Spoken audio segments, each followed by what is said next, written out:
స్వతంత్రం వచ్చి 77 ఏళ్లైనా దేశంలో రాష్ట్రంలో అనేక సమస్యలు సమాజాన్ని పట్టిపీడిస్తున్నాయని వాయిస్ ఫర్ చేంజ్ ఫౌండేషన్ అధ్యక్షులు అల్లు వెంకటేశ్వర్లు ఆవేదన వ్యక్తం చేశారు. ప్రభుత్వాలు ఇప్పుడైనా స్పందించి పట్టిపీడిస్తున్న సమస్యలను పరిష్కరించే విధంగా చర్యలు తీసుకోవాలని ప్రభుత్వాలకు విజ్ఞప్తి చేశారు. వాయిస్ ఫర్ చేంజ్ ఫౌండేషన్ ఆధ్వర్యంలో గాంధీనగర్ ప్రెస్ క్లబ్ లో మంగళవారం మీడియా సమావేశం జరిగింది.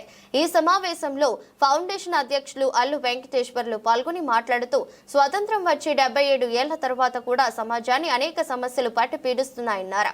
ముఖ్యంగా భూ సంబంధమైనటువంటి సమస్యలు అనేకం ఉన్నాయన్నారు.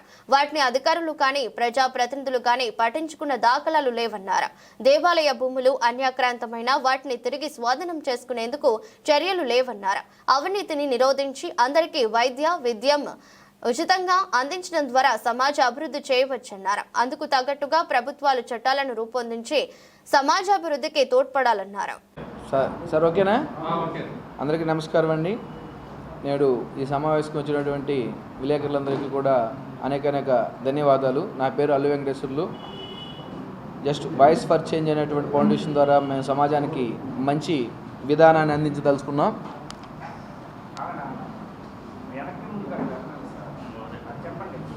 రక్షిత ప్రస్తుతం మనం ఆంధ్రప్రదేశ్లో నడుస్తున్నటువంటి ప్రభుత్వాలన్నిటికీ కూడా మేము విన్నవించుతున్నటువంటి విన్నపం ఏంటంటే, భూమికి సంబంధించినటువంటి జీరో ఖాతాలు, నోషనల్ ఖాతాలు, 22A దేవాదాయ భూముల మీద సరైనటువంటి సమగ్రత ఏర్పాటు చేసి భూ సమస్యను పరిష్కరించవలసిందిగా కోరుచున్నాము. అలాగే సూపర్ 6లో ఇచ్చినటువంటి రేషన్ కార్డు, వృద్ధా పెన్షన్, వికలాంగుల పెన్షన్, తర్వాత నూతన గృహ నిర్మాణానికి రేషన్ కార్డు ఆధారితమైంది కాబట్టి ఆ రేషన్ కార్డుని తొందరగా విడుదల చేయవలసిందిగా కోరుచున్నాము. మూడో విషయం వచ్చేసరికి వైద్య విద్య, ఇవి రెండు కూడా ప్రతి మనిషికి కూడా దగ్గరగా అందుబాటు చేసేటట్టు ఉచిత విధానాన్ని తీసుకొస్తే బాగుంటుందండి. నిన్నటి రోజున మీరు P4 అడాప్టింగ్ అని పెట్టారు. దానికన్నా కూడా కొంతమంది వ్యక్తుల్ని మనమేదో అడాప్ట్ చేసుకోవటం కాకుండా ప్రతి ఒక్కరికి కూడా సమానత్వంగా విద్యని వైద్యని అందిస్తే ఆహారం అనేది ఆటోమేటిక్గా వాళ్ళ శారీరక శక్తిని బట్టి సమకూర్చుకోగలుగుతారు. సార్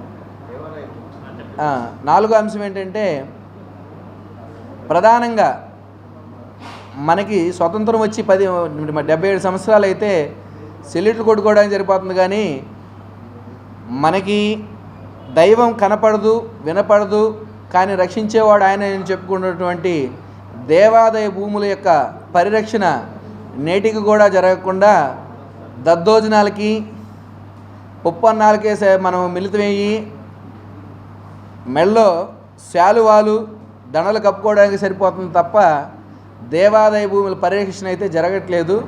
కావున ప్రస్తుతం ఉన్నటువంటి ప్రభుత్వం వారు దాని మీద ప్రత్యేకించి సమాన దృష్టి శ్రద్ధతో పెట్టి ఆ దేవాదాయ భూములన్నింటినీ కూడా పరిరక్షణ చేయాల్సిందిగా కోరుచున్నాము.